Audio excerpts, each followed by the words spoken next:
میرے آج کے اس آرٹیکل کا عنوان تو ہے Sufism and harmony in the striking classical poetry. In this article, I have 3 parts. In first part, I would like to explain what is the Sufism, and the next is the Sufi, and the last one is the striking classical poetry and the Sufi. اور اس نے اپنی اس classical poetry سے، behaviour سے اور behaviour study کی teaching سے کس طرح سے سوسائٹی میں اور صوفیزم کلچر کے تھرو ہارمنی کریٹ کرنے کی کوشش کی. ہم اس کو ایکسپلور کرنے کی کوشش کرتے ہیں جو کہ آج ہمارے ماڈرن ایرا کی آئی تھنک کہ ہر سوسائٹی میں انتہائی اہمیت کا حامل ہے. ہر سوسائٹی سے مراد میری جو ہے وہ ہمارا جو ملٹی قسم کا کلچر ہے اور ملٹی سوسائٹی ہے جس میں مختلف سیکس کے لوگ جو ہے وہ ہمارے بہن بھائی ہمارے ساتھ ہیں، لیکن اس میں یہ ضرور ہمیں دیکھنا ہے اور جاننا ہے کہ ہر سیکس کے جتنے بھی صوفی ہیں ان سب کا میسج جو ہے وہ ایک ہی ہے. بسم اللہ الرحمن الرحیم.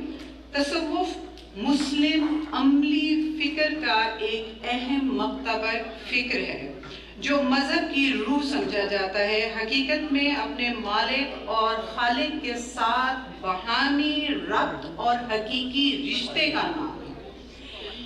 یہ رشتہ جب بندے اور خالق کے درمیان استوار ہوتا ہے تو ہر ذی روح کے ساتھ محبت کا ایک لامتناہی سلسلہ شروع ہو جاتا ہے. سورج کی کرنوں کی طرح سے متصوفانہ فکری لہریں کسی بھی تفریق کے بغیر ہر ایک ذی روح کو مستفید کرتی ہیں.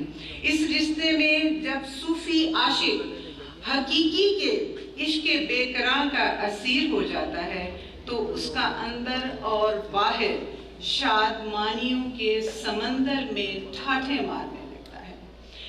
ایسی مسرت صوفی کے ذہن و قلب کو جہاں سکون اور تسکین کی ایک تراوت فراہم کرتی ہے، وہاں ارد گرد کے ماحول اور اس ماحول میں بسنے والے ہر ذی روح کو اس کا اسیر بنا دیتی ہے. اور صوفی ایک مجسمہ تصوف بن جاتا ہے اور جس میں عام اخلاقی وصف میں صبر، تحمل، فقر، سخاوت یہ اہم خوبیاں ہیں جس کو عملی طور پر وہ اپنے معاشرے کے سامنے پیش کرتا ہے. اور یہ سبق وہ حضرت جنید بغدادی کے صوفیزم سے لیتا ہے اور اپنے کلچر کے مطابق خود کو اس میں ڈھال دیتا ہے.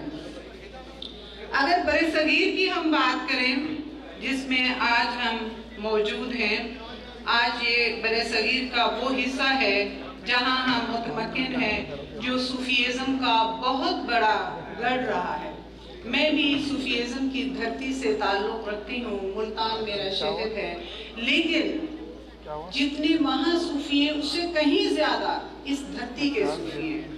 حضرت شاہ عبداللطیف بٹائی، حضرت سچل سرمست، حضرت سچل سرمست سے کچھ پہلے سید روح الفقیر، سید یوسف نانا، سید عثمان فقیر، اسی طرح سے ایک فقیروں کے ایک سکول آف تھاٹ ہے جو کہ انگنت ہے. وہ سندھ کی دھرتی کو اتنا صوفی کے حوالے سے اور صوفیزم کے حوالے سے تنومند کر گیا ہے کہ آج سندھ کی دھرتی کا ہر باشندہ، خواہ وہ پچھلی نسل سے تعلق رکھتا ہے، میری نسل سے تعلق رکھتا ہے یا یہ نوجوانوں کی نسل سے تعلق رکھتا ہے، اپنے اندر ایک صوفی کو پرورش کر رہا ہے. اور یہ صوفیزم کی اعلیٰ مثال ہے. جہاں ہم کھڑے ہیں وہاں پر کوئی بھید بھاؤ نہیں ہے.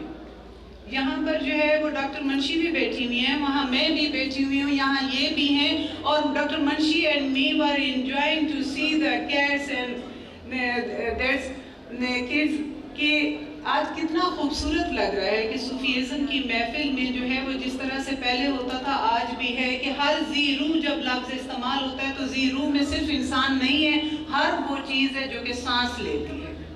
اسی حوالے سے میں خواجہ غلام فرید سنگھ کو کوٹ کروں گی، اور خاص طور پہ مجھے آتے ہوئے میرے سکھ بھائی بھی نظر آئے تھے اور کچھ ہندو برادری کے بہن بھائی بھی یہاں موجود تھے۔ خواجہ غلام فرید سنگھ کے صرف 2 مصرے دیکھیے اور معاشرتی ہم آہنگی کو تھوڑا سا ملاحظہ کیجئے۔ خواجہ سنگھ فرماتے ہیں، بندرا بن میں کھیلے ہوری، ڈاکٹر صاحب، بندرا بن میں کھیلے ہوری، شام دوارے میرو لال، پی کے پیسن پریم کٹوری، ناچت گاوت رنگ رس تال۔ اب صوفیزم کی بات ہندی میتھولوجی اور تلمیحات کے تھرو سوسائٹی کے سامنے پیش کرنا، دراصل دونوں معاشروں اور دونوں سیکس کو جو ہے وہ یہ پیغام دینا ہے کہ مذہب کا کوئی بھی ہو، وہ امن کی بات کرتا ہے، وہ محبت کی بات کرتا ہے، وہ ایک کی بات کرتا ہے، وہ ہماہوست کی بات کرتا ہے۔ صرف اور صرف اس کے اندر یہی پیغام ہے۔ آج اس دور میں اسی پیغام کو جاننے کی ضرورت ہے۔ ایک اور مثال پیش کرتی ہوں بابا فرید سنگھ کے حوالے سے۔ بابا Farid and Khwaja Ghulam Farid, these two different poets and Sufi۔ بابا سنگھ فرماتے ہیں، آپ سماریں میں ملی، آپ سماریں میں ملی، میں ملیاں سکھ ہوئی، فریدہ جے تو میرا ہو رہے، سب جگ تیرا ہوئی۔ اب اس میں ایک خوبصورت مثال ہے کہ خواہشات کا کوئی بھی ہو، لیکن اگر تم صرف اس کی راہ پر چل پڑے جو تیرا خالق ہے، تو پھر تجھے سارا کچھ خود بخود ملنا شروع ہو جائے گا۔ اب یہ ایک ایسا میسج ہے، یہ ایک ایسا پیغام ہے جو ہم سب کو آج بھی اس بات کی دعوت دیتا ہے کہ آج بھی اپنے آپ کو کھول کے سامنے والے کو دیکھنے کی ضرورت ہے، اور یہی بات جو ہے وہ قرآن کہتا ہے۔ دراصل ہمارے صوفیہ کرام کا جو پیغام ہے، صوفی جسے ہم کہتے ہیں خاص اصطلاح میں، وہ دراصل قرآن کا ہی پیغام ہے۔ دراصل وہ ہمارے جتنی بھی آپ دیکھ لیں صاحب کتاب امتیں اور لوگ ہیں، ان سب کا پیغام بھی یہی ہے، تاکہ سوسائٹی میں ایک ہم آہنگی رہے۔ تصوف کی بات پھر سے اگر کریں تو یہ خدا شناسی اور دنیا داری دونوں کے بین بین چلتا ہے، اور دونوں کے بین بین چلنے کا نام ہی دراصل وہ بیلنس ہے جو کہ رب بھی چاہ رہا ہے، جو رسول بھی چاہ رہا ہے، جو گرو بھی چاہ رہا ہے، جو برہمن بھی چاہ رہا ہے، اور جو کرسٹ بھی چاہ رہا ہے۔ ایک اور اس کے حوالے سے مثال دوں گی، حضرت سلطان بہو سنگھ کے حوالے سے، جیوندیاں من رہنا ہے تاں بیس فقیراں بہیے ہوں، جیوندیاں من رہنا ہے تاں بیس فقیراں رہیے ہوں، جے کوئی سٹے گدڑ کوڑا وانگ اروڑ رہیے ہوں، جے کوئی دیوے گانا مینے اس نو جی جی کہیے ہوں، گلا علامہ بھنٹی خواری یار پاروں سہیے ہوں، قادر دیہت ٹور اساڑی جیوں رکھے تیوں رہیے۔ یہی ایک میسج ہے۔ اگر زندگی کا میسج ہے اور سکھ شانتی اور آشتی کا میسج ہے تو وہ صوفی میسج ہے، اور اس صوفی میسج کو آج ہمیں دوبارہ سے تعلیم کرنے کی ضرورت ہے، اس کو دوبارہ جو ہے متعارف کرانے کی ضرورت ہے، اور نوجوان نسل تک اسی طرح پہنچانے کی ضرورت ہے جس طرح سے ہم تک یہ پہنچا۔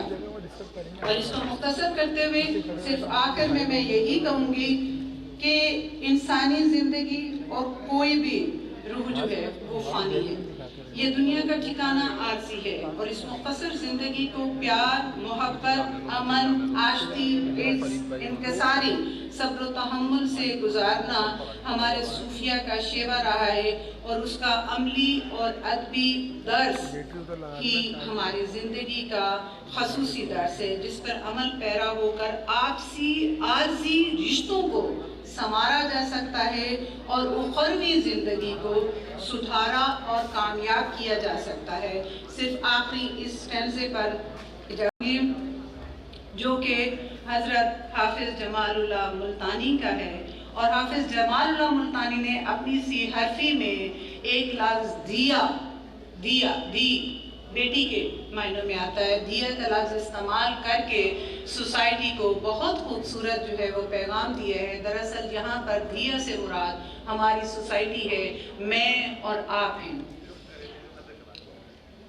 زواد ضرور مر بیسیں دیا مٹھا جگ الائی، زواد ضرور مر بیسیں دیا مٹھا جگ الائی، چنگیاں نال رہی جے چنگا پیت پریت ودھائی، چنگیاں نال رہی جے چنگا پیت پریت ودھائی، بٹ برے دے راہ کنو، بٹ برے دے راہ کنو، تو مجلس مول نہ